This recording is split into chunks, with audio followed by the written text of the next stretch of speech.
Hello, back once again with another lap driving guide. This time it's at the frustrating little Portuguese roller coaster that is Portimao, or Algarve. So very tricky little track this, lots of blind corners, just a frustrating experience, but hopefully this will help you learn it.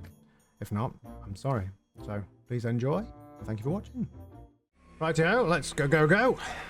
Right, coming down here, over to the left. You can put your left wheels on the curb if you want to, but again you get the brrr. It depends whether you can tolerate that or not, but I think it's slightly quicker just to be on the curb a little bit. Braking just about a couple of meters before the 100-meter line, just going across the track here. Down to third gear, you'll be in top gear at this point. Down to third gear, brake in a straight line, and then as you start to turn in at about this point, keep the brake on just a little bit, because it's very easy to go wide here and get a track cut and lose some time. Try and just skim your right hand tyres over the red and white curb. And get back on the accelerator. So you'll be in third gear. I need to go down because I'm going so bloody slowly. Out to about this point.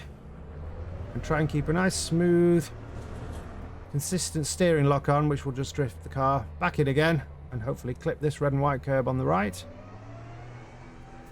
And then drift all the way out to the left. As soon as the car is straight, then immediately you need to go on the brakes all the way down to first gear and turn into this corner with the brakes on just a little bit, like a sort of 10-15% brake, just to tighten the line so that you can get your right hand tires onto this red and white curb.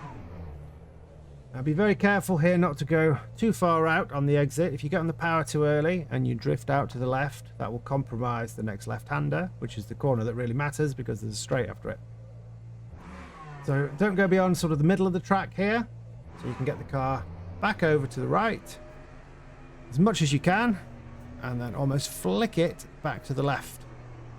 It's possible to do this flat if you get everything right, but there's no harm in a little lift at this point just to adjust the line slightly. But avoid the temptation to start trying to add steering lock and things like that. It's all mostly done with the throttle rather than with the steering. As you can see, I've already been over the grass here. You can cut over the grass, give you a bit more track to play with. But on this exit here, don't drift too far out to the right because you'll get yet another track cut.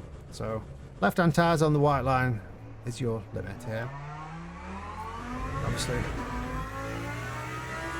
full speed, you'll get up to fourth, possibly fifth gear, depending on the car. And the braking point here is the 100-meter board, which is quite a long way over to the right, but you should just about be able to see it in the corner of your eye. Once you get to that, brake in a straight line. Again, you can put your right-hand wheels on the curb if you prefer. It's perfectly fine just to stay on the tarmac for a more enjoyable experience, I suppose. So right the way down to first gear.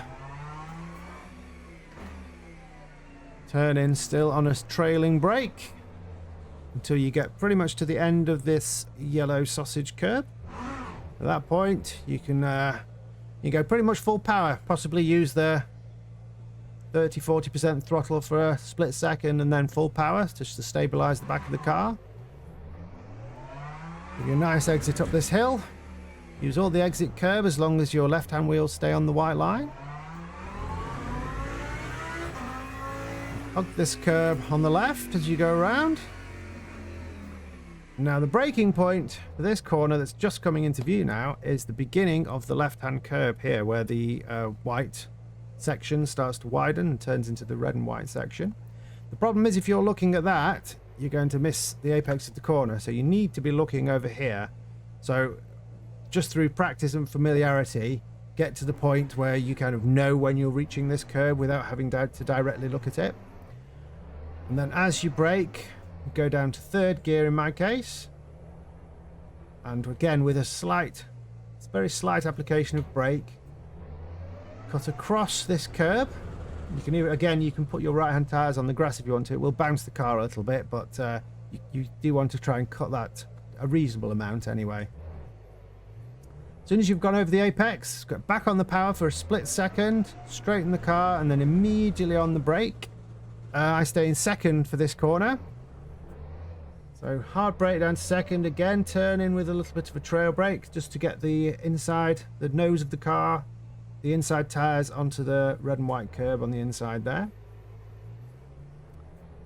And again, very difficult to see because the exit of the corner kind of disappears from your view. What you're trying to sort of aim for is I don't know if you'll be able to see this very well in the video, but where the grey tarmac is currently meeting the red and white curb, when that's in the center of your windscreen, as it is for me now, that's when you can start to really go full power and drift out. Use that exit curb as much as you need to. Drift back over to the right, all full on power this, and back in, touch the left red and white curb. Now this I think is the trickiest corner of all of them because it's totally blind. The only reference I can find for this is the little marshal's hut that's up there on the left, roughly where the 100-meter board is. Which is fine, but you can't actually see that because you're needing to look into the corner. So again, it's a case of going round and round until you can roughly guesstimate where that point is.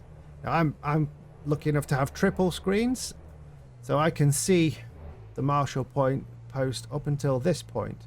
But at this point now, to see the marshal post, I have to do this, which is no use because I need to be looking over there. So just through practice, try and get to the point where you just know roughly when you're at that point. And then, as all this comes into view, as you go over the crest of the hill, you want to try and aim the car roughly for the point between, there's a little marshal post over there, and where the yellow and blue Michelin signs stop.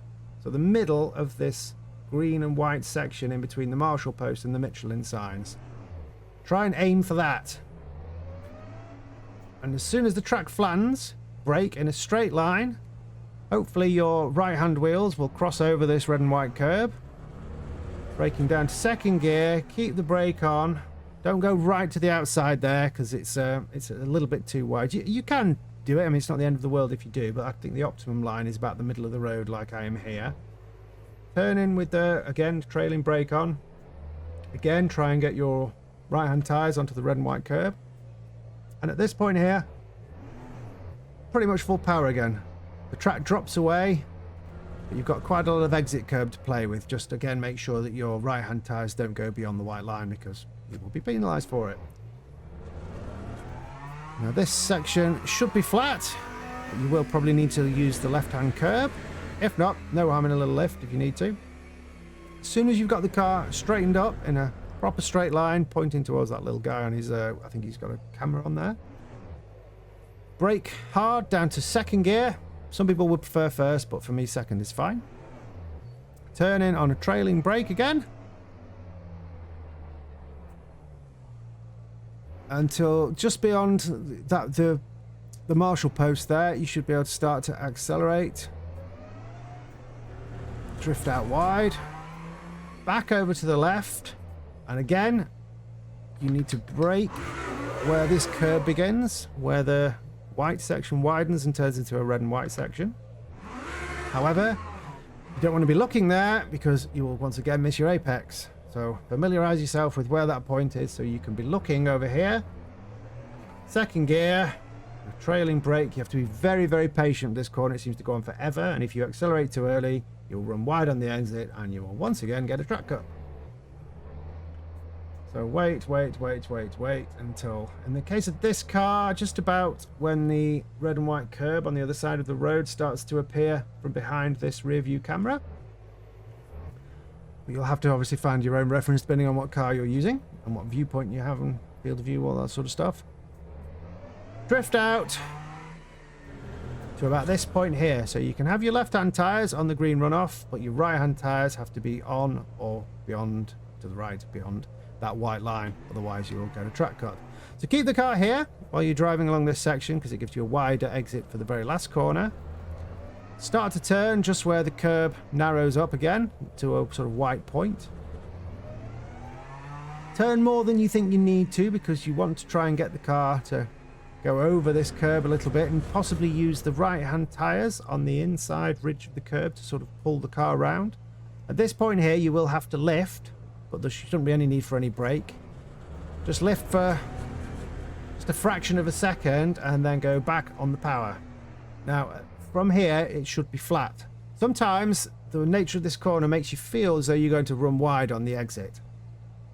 If that does happen, the temptation is to start adding steering lock. Again, all you'll do is sand your tyres away and slow down unnecessarily. If you do get towards the end of the exit and you are going to go slightly wide, just a little lift is the best way to deal with it, rather than trying to add steering lock.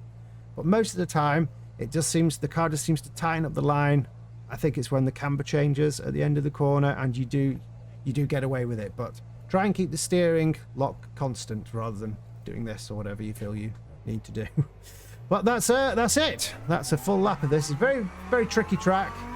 Very difficult to see where you're going. A bit like a roller coaster. Quite tricky to learn as well, because there are so many blind points where it's a case of memorize. It's not even memorizing. It's finding a feel, because there's so few references. At least this is how I find it to be. So I'll go around again a little bit quicker. And still try to talk, but I do find that tricky. I apologise. They'll be in top gear just before the 100. Down to third. That's about as far out as I wanted to go there. Down to first. Still on the brake a little bit. On the power, get to the right, back to the left. Use a bit of the grass there. Where the 100 board is. 3, 2, 1. Two-stage throttle trick. There's the trick. Up to left, up to fourth, down to third, looking where I want to go, cutting across, back on the power, straighten the car, down to second. Tried to get on the power a little bit too early then. Had to lift off again. Okay, that's the marshal post.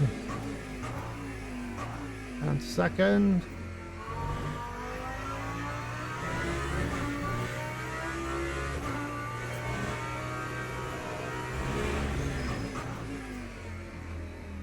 Still on the brake a little bit. Full power, get back over to the left, look to the right. Nice and patient. There we go. Out to this point. Start to turn in now.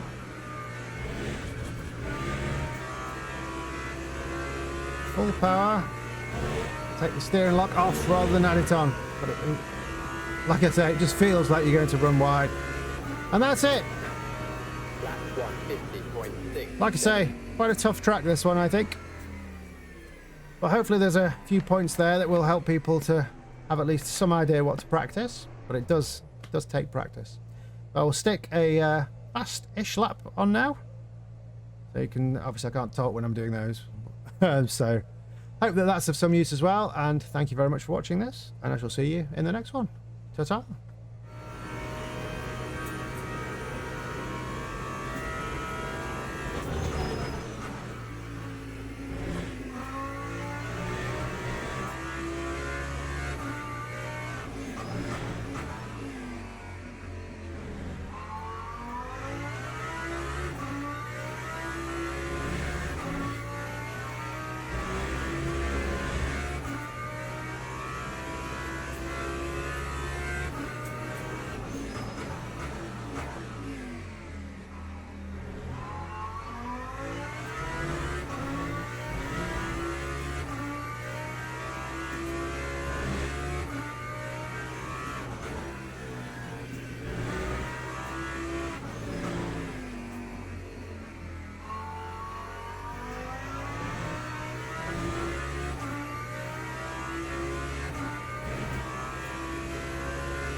Time was 1:45.80.